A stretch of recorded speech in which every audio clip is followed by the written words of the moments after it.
मेरे पति का पहला प्यार और मैं दोनों एक ही समय पर पानी में गिर गए, लेकिन उन्होंने जरा भी हिचकिचाहट नहीं दिखाई और अपने पहले प्यार को बचाने का फैसला किया। किस्मत से बॉडीगार्ड्स ने मुझे ठीक समय पर बाहर खींच लिया। ये देखकर कि वह मेरे प्रति कितने बेदिल थे। मैंने अपनी शादी के उन 3 सालों के बारे में सोचा। मैंने पूरे दिल से उनकी देखभाल की थी और हर पल उनके साथ खड़ी रही थी। फिर भी मैं उनके ठंडे दिल को पिघला नहीं पाई। उस पल मैंने पूरी तरह से उम्मीद छोड़ दी। मैंने न सिर्फ अपना मैरिज सर्टिफिकेट फाड़ दिया, बल्कि वह प्यार की निशानी भी फेंक दी जो उन्होंने मुझे दी थी। मैंने अपनी शादी की अंगूठी भी कूड़ेदान में फेंक दी। फिर मैंने वह घर छोड़ दिया जिसने मुझे इतना दर्द दिया था। जब मेरे भाई को यह खबर मिली तो वह तुरंत बॉडीगार्ड्स के साथ आया और मुझे वापस घर ले गया। अचानक मेरे पति का पहला प्यार और उनकी बहन ने यह सब देख लिया। उन्हें लगा कि मेरा किसी के साथ अफेयर चल रहा है। जब मैं घर लौटी और उन ट्रॉफियों को देखा जो कभी मेरी थी, तो मुझे आखिरकार याद आया कि मैं कभी एक मशहूर डायरेक्टर हुआ करती थी जिसे पूरा शहर जानता था। मेरे भाई की हमेशा से यह चाहत थी कि मैं इंटरनेशनल मंच पर अपनी पहचान बनाऊं, लेकिन मैं तो बस अपने पति के साथ रहना चाहती थी। अब आखिरकार मुझे अपने पति का असली चेहरा नजर आ गया। मैंने अपने भाई की सलाह मानने का फैसला किया और उस शोहरत को वापस पाने का तय किया जो असल में मेरी थी। मेरा भाई बहुत खुश हुआ। उसने मेरे लिए एक कमबैक पार्टी रखने का फैसला किया। उसने शहर के बड़े बड़े लोगों और ताकतवर हस्तियों को भी मेरी वापसी की पार्टी में बुलाया। अचानक मेरे पति का पहला प्यार और उनकी बहन भी वहां आ पहुंची। यह देखकर कि मैं कैसे सबकी नजरों का केंद्र बनी हुई हूँ। जलन से भरी उस पहली प्रेमिका ने तुरंत आगे बढ़कर मेरा मजाक उड़ाना शुरू कर दिया। उसने न सिर्फ यह कहा कि मेरी कस्टम मेड ड्रेस नकली है, बल्कि यह भी कहा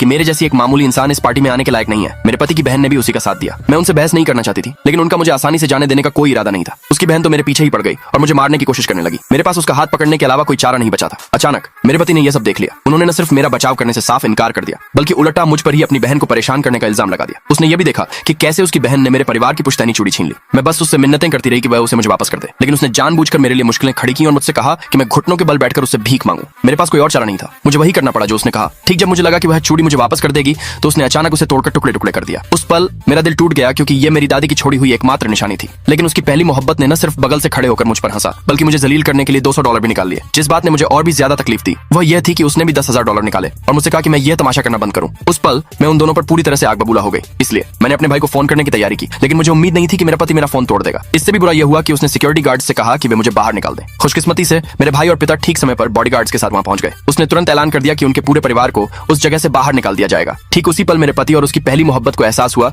कि जिस इंसान को उन्होंने नाराज किया था वह एक अरबपति की बेटी थी। अगले भाग के लिए नीचे कमेंट में यस लिखे।